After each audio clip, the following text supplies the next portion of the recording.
Chapter 38 of Married Thrice to Salted Fish. Lin Chingyu came to the door of the bedroom. It had been left open. For his trip back to the Lin residence today, he hadn't brought along Huan Tong. Huan Tong was squatting beside Lu Wancheng's wheelchair, covering his legs with a blanket. Huan Tong had grown experienced and knowledgeable after following Lin Chingyu for so many years. Seeing that Lu Wancheng's vigor was unusually good today, he wasn't overjoyed like Hua Lu. He merely forced himself to put on an air of cheerfulness as he talked to Lu Wancheng. What would young Master Hao like to eat tonight? I will have the kitchen make preparations.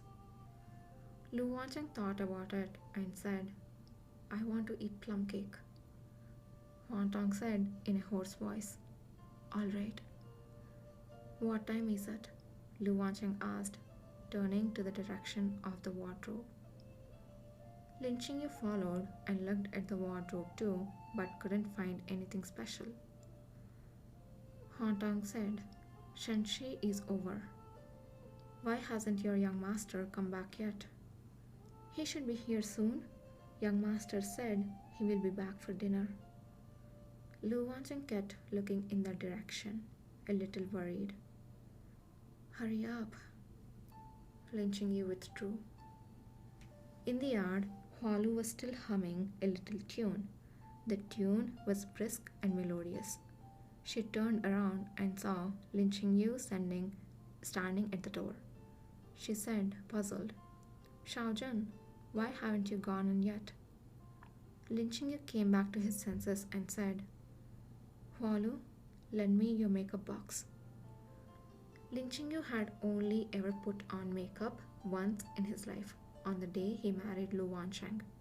Because it wasn't suitable for a man to wear heavy makeup, he was extremely averse to the idea. When he got married, the matron of honor only painted his eyebrows, colored his lips, and placed a huadian in the middle of his brows. Lu Wancheng didn't care whether he painted his eyebrows or lips. He seemed to just want to see him wearing his bridal attire with a huadian on his brows. Lin Chingyu looked at himself in the bronze mirror. He suddenly found that he too seemed to have lost a weight. He picked up the brush and, looking into the mirror, made stroke after stroke to recreate the huadian that had been painted between his brows that day. It was a simple, symmetrical huadian. With just 3 strokes, it was enough to change a person's qualities. He no longer seemed like himself, transforming into a wife that relied on her looks to please her husband. It turns out even a gentleman can make himself beautiful for a friend who understands him. Then he took off the plain and simple clothes he had on, putting on the complicated bridal attire layer by layer. He tied the jade belt around his waist and finally draped the embroidered, tasseled cape on his shoulders. He took off the jade crown, tying his hair, and let his long, fine black hair fall like a waterfall. He picked up the bridal crown, thought about it, and put it back down.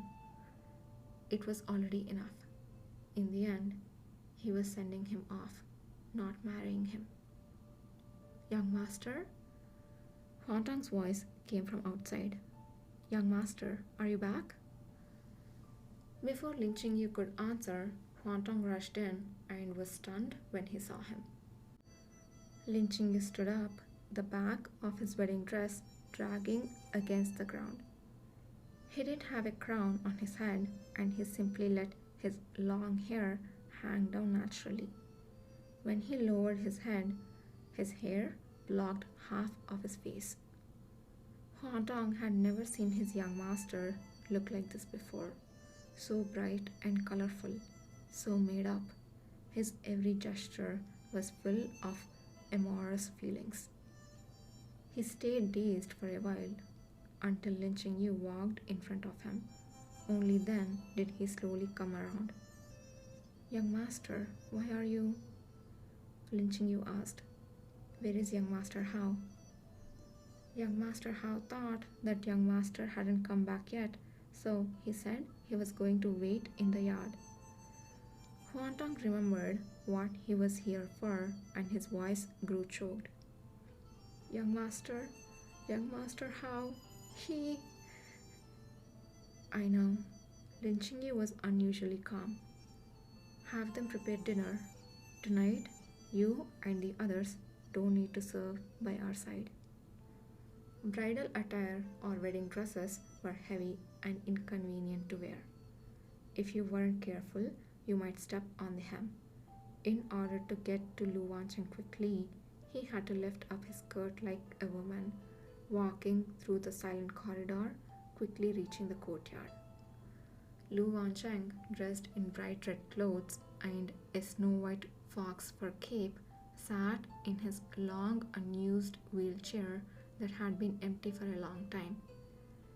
Like a red plum in the snow, spectacularly rushing into the viewer's eyes.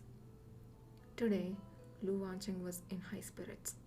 His cheeks and lips were rosy. His eyes were bright. He carried with him that faint youthful vigor, as though he had gone back to this year's warm spring.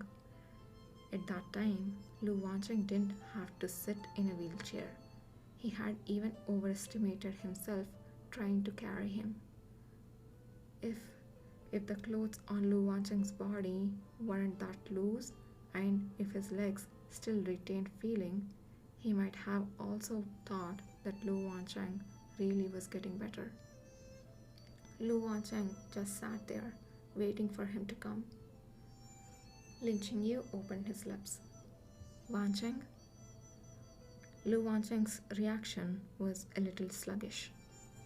He was stunned at first, then he turned his head slowly, looked at him and smiled. You're back. It was no different from his usual reaction to seeing him. Lin Qingyu's chest seemed to be hit hard by something. Lu Wancheng had said so many times that he wanted to see him wearing his bridal attire, with the Huadian on his forehead. Why was it that now that he has actually worn it, actually drawn it, he had no special reaction at all? He raised his hand and tried to touch Lu Wancheng's eyes. His fingertips almost brushed Lu Wancheng's eyelashes. But Lu Wancheng still kept his eyes open, staring at him without blinking. The corners of his mouth were curved, and he smiled very beautifully. Did you go home today and eat the plum cake made by mother-in-law? By the way, have Qinghei's front teeth grown back yet? Lin Qingyu's hand froze in mid-air and suddenly dropped. I did have some plum cake, and Qinghei's teeth have grown back. How could he forget? Lu Wancheng's body was now filled with poison. It was normal for anything to happen. How could he forget? I asked Huantong to have some plum cakes prepared, Lu Wancheng said. Would you accompany me to eat some more? Lin Qingyu nodded. When he heard Lu Wancheng call out Qingyu again, he then said, All right, but it's cold outside. I will push you back in. Lin Qingyu pushed Lu Wancheng into the hall. According to the rules of wealthy families, all meals should be had in the hall. In the past, Lu Wancheng was lazy and always had the food brought to him. Later, Lu Wancheng gradually became seriously ill, and even when the food was delivered to his bed, he couldn't eat much. Huantong asked the kitchen to prepare a table of dishes, and when his eyes read, he was about to withdraw after serving the dishes. Lu Wancheng stopped him. Is there any wine? Lin Qingyu did not allow his patient to drink alcohol. The two have been married for so long and they have never shared a drink. Lin Qingyu said, "Your body is not suitable for drinking." Lu Wancheng said, "But I'm already 18 years old." "This has nothing to do with." Lin Qingyu took a deep breath and took on a normal tone. "It has nothing to do with how old you are." "What do you mean it has nothing to do with age? Being 18 means you get to do whatever you want. It's been hard to get to 18. How can I just do nothing?" Lu Wancheng paused and smiled. "Dr. Lin, let me have a drink." Lin Qingyu stabilized his breathing and instructed Huan Tong, "Go get some wine." Huan Tong poured wine for the two of them and whispered, "If the two young masters need nothing else, I will retire first." He was afraid that if he stayed any longer, he wouldn't be able to stop himself from bawling. Lu Wancheng said, "If you go, who will serve me dinner?" Huan Tong looked helplessly at Lin Qingyu. Lin Qingyu said, "I will serve you." Lu Wancheng was slightly dazed, pretending to be surprised. "How nice of you." Lin Qingyu served Lu Wancheng a bowl of soup. He brought the soup to his mouth. "Open your mouth." Lu Wancheng opened his mouth obediently and carefully took a sip of the soup. He showed a satisfied expression. "One more sip." After a few mouthfuls of food, Lu Wancheng said that he wanted to drink. The wine had been warmed in advance, and Huan Tong had specially chosen the milder pear wine. This wine goes down smoothly and its aroma lingers for a long time.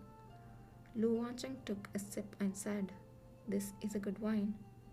He said so even though he clearly couldn't even taste the bitterness of his medicine anymore.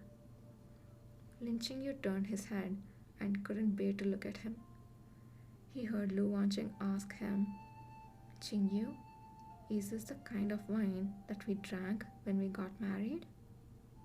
Before Lin Qingyu could answer, he said to himself, "Don't tell me you drank the nuptial cup with the rooster as well."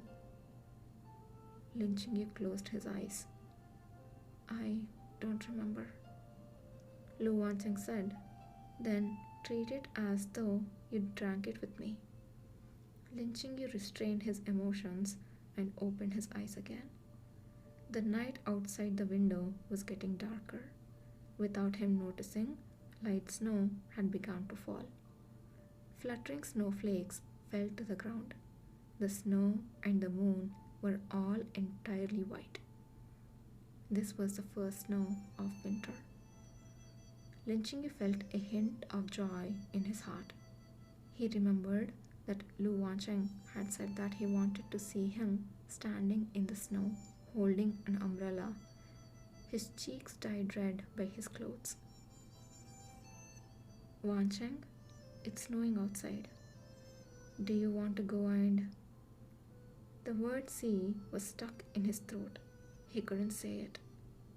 "It's snowing?" Lu Wancheng didn't seem to notice that Lin Qingyu was acting strange. His tone was light. "Then I'm quite lucky. Let's go and enjoy the snow." Lin Qingyu had dismissed the servants in advance. They were all waiting in their own rooms. No one saw him standing in the snow in his bridal attire, holding an umbrella with his long hair cascading down. No one saw. Lu Wancheng stretched out his hand and let the soft white snowflake fall on his palm. Away from the light of the room, his face quickly dimmed. His lips lost its rosy color and only his eyes remained bright. It was like a short-lived flower withering quickly after trying to bloom. Too brief, so frighteningly brief. Lin Qingyu didn't know how to make his bloom last longer. He could only hold his cool hand in vain. Is it cold? Lu Wancheng shook his head and suddenly asked him, Qingyu, do you still like women? Lin Qingyu's Adam apple bobbed up and down. He said, naturally. Lu Wancheng nodded and said with a smile, that's good. Lu Wancheng stared at the snow for a while, his eyes half open, half closed. Qingyu, I'm a little tired. Lin Qingyu's heart felt empty, and he said softly, if you're tired, then sleep. When you fall asleep, you will be relieved. You will no longer have to suffer from the pain of sickness and poison. But Lu Wancheng didn't listen to him. Stubbornly opening wide his eyes, he smiled, embarrassed. I'm sorry, Qingyu. I don't think I can hold on anymore. But I have worked really hard. Don't be angry. I'm not. Lin Qingyu knelt in the snow, holding an umbrella in one hand and holding Lu Wancheng's cheek in the other. His voice soft as water. I'm not angry. Lu Wancheng had probably already seen that the Eastern Palace affair hadn't gone as they wished. Yes, Lu Wancheng was so smart, he knew everything. How could he have not known, not seen it? Lu Wancheng smiled under the umbrella and told him one last joke. On the day of Shao Cheng's tragic death, at the family ceremony, don't forget to tell your husband. Lin Qingyu couldn't help but smile when he heard these words. Lu Wancheng seemed to sense that he was smiling and kept looking at him. He kept watching him until he couldn't hold it any longer, and he finally closed his eyes. Then, I'm going to sleep for a while. Remember to wake me up. Lin Qingyu promised him. Okay. The snow came down heavier. No matter how warm Lin Qingyu's hands were, the man's hand still grew colder little by little. In his, so cold that it pierced through the bone. The northern wind brought evening snow. The cold color illuminated them. Everywhere was silence. He was wearing his wedding dress, a huadian on his forehead, just like when he and Lu Wancheng first met. Okay, I'm gonna go and cry. See you guys in the next chapter.